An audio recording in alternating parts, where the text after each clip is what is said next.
वारिस शाह साहब ने पेश किया और तौहीदी नजरिया है ते एक थां ते जदों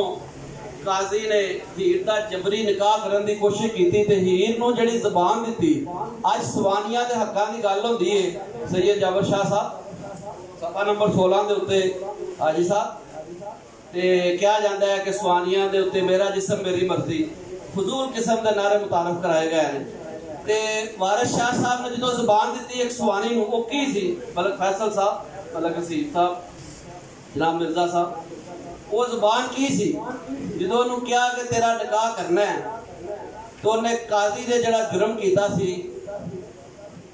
यानी रिश्वत लैके ते निकाह पढ़ाने की कोशिश की थी वो खिलाफ जी सवानी बोली वह नाम हीर सी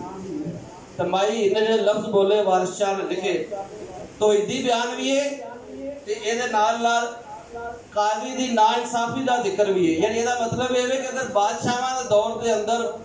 जज की नाइंसाफी के खिलाफ बोलिया जाता है तो अज भी बोलिया जा सकता है तो बोलना चाहिए। ये तो इन्हें अदालत भट्टी साहब नहीं इंजी है ना बाहर तो तुम बिलोंग करते हो तो जे कोई तो इन्हें अदालत लावे तो वह खुद गलत है। जेडे एक ते ना ते महव होए यानी जिन्हें अल्लाह नूं मान लिया मंजूर खुदाए दे राह दे जिन्हें सिद्क यकीन तहकीक किया मकबूल दरगाह इलाज ने जिन्हें एक दरा दुरुस्त किया जिन्हें फिक्र अंदेशड़े काद ने जिन्हें नाम महबूब दा विरद किया वो साह मर्तबे जाद ने जिन्हें रिश्ता खाए के हक रोड़न जिन्हें रिश्ता खाए के हक रोड़न वो चोर उचकड़े राह दे यानी काजी ने कहा हीर ने कि जिन्हें रिश्ता खा के हक रोड़न वो चोर उचकड़े राह देने